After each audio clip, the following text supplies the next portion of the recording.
അവയവ കച്ചവടത്തിനായി വ്യാജരേഖ ചമച്ചു എന്ന കേസിൽ ലേക്ക് ഷോർ ആശുപത്രി എംഡി ആയ എസ്.കെ. അബ്ദുള്ളയെ ഇഡി ചോദ്യം ചെയ്യുന്നു. കൊച്ചിയിലെ ഇഡി ഓഫീസിൽ വെച്ചാണ് ചോദ്യം ചെയ്യൽ. വിവരങ്ങളുമായി അബ്ദുൾ റഹീമാണ് ചേരുന്നത്. റഹീം, ഈ വിഷയത്തിലെ ഏറ്റവും പ്രധാനപ്പെട്ട ഒരു ചോദ്യം ചെയ്യൽ തന്നെയാണല്ലോ ഇത്.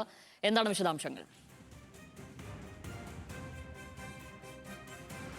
ഷാമിലി, തീർച്ചയായും അങ്ങനെ തന്നെയാണ്. ഇപ്പോൾ ലേക്ക് ഷോർ ഹോസ്പിറ്റലിൻ്റെ MD കൂടിയായിട്ടുള്ള എസ്.കെ. അബ്ദുള്ളയാണ് ഇപ്പോൾ ED ചോദ്യം ചെയ്യുന്നത്. കഴിഞ്ഞ ദിവസം ഈ അവയവക്കടത്തുമായി ബന്ധപ്പെട്ട കൊച്ചിയിലെയും സംസ്ഥാനത്തിൻ്റെ വിവിധ ഭാഗങ്ങളിലെയും ചില ആശുപത്രികളിൽ ED ചില പരിശോധനകൾ നടത്തിയിരുന്നു. ഈ പരിശോധനയിൽ ചില രേഖകൾ പിടിച്ചെടുത്തിരുന്നു. പ്രത്യേകിച്ചും ഈ അവയവക്കടത്തുമായി ബന്ധപ്പെട്ട് ഇതുമായി ബന്ധപ്പെട്ടുള്ള രേഖകളായിരുന്നു പിടിച്ചെടുത്തത്. ആ രേഖകളിൽ കൂടുതൽ വ്യക്തത വേണം എന്നതിൻ്റെ അടിസ്ഥാനത്തിലാണ് ഇപ്പോൾ ലേക്ക് ഷോർ ആശുപത്രിയുടെ MDയെ തന്നെ ED ചോദ്യം ചെയ്യാൻ വിളിപ്പിക്കുകയും ഇങ്ങോട്ടേക്ക് അദ്ദേഹം എത്തുകയും ചെയ്ത് ഒരു 10 മണിക്ക് ശേഷമാണ് അദ്ദേഹം ഈ EDക്ക് മുന്നിലേക്ക് എത്തിയത്. ഇപ്പോൾ അദ്ദേഹത്തെ ചോദ്യം ചെയ്യൽ പുരോഗമിക്കുകയാണ് എന്നുള്ളതാണ് മനസ്സിലാക്കാൻ കഴിയുന്നത്.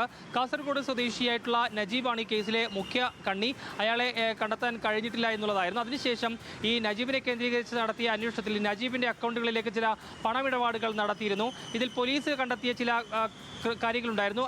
അതുമായി ബന്ധപ്പെട്ട് പിന്നീട് ED കേസ് രജിസ്റ്റർ ചെയ്യുകയും അന്വേഷണം നടത്തുകയുമായിരുന്നു. ഈ കേസിൽ കൃത്യമായി കള്ളപ്പണ ഇടപാടുകൾ നടന്നിട്ടുണ്ട് എന്നതിൻ്റെ അടിസ്ഥാനത്തിലാണ് ED ഇപ്പോൾ ഈ കേസുമായി ബന്ധപ്പെട്ട് മുന്നോട്ട് പോകുന്നത് എന്നുള്ളതാണ് നമുക്ക് ഈ ഘട്ടത്തിൽ മനസ്സിലാക്കാൻ കഴിയുന്നത്. ഇതിൻ്റെ ഭാഗമായി തന്നെയാണ് ഇപ്പോൾ ലേക്ക് ഷോർ ആശുപത്രിയുടെ MDയെ തന്നെ ചോദ്യം ചെയ്യാനായി ED വിളിച്ചു വരുത്തിയിരിക്കുന്നത്. ഇപ്പോൾ ചോദ്യം ചെയ്യൽ പുരോഗമിക്കുകയാണ്. അതിൻ്റെ 10 മണിയോടെ ആരംഭിച്ച ചോദ്യം ചെയ്യൽ ഇപ്പോഴും പുരോഗമിക്കുകയാണ്. ഷാമിലി, ശരി. അബ്ദുൾ റഹീമാണ് കൊച്ചിയിൽ നിന്നും വിവരങ്ങൾ നൽകിയത്.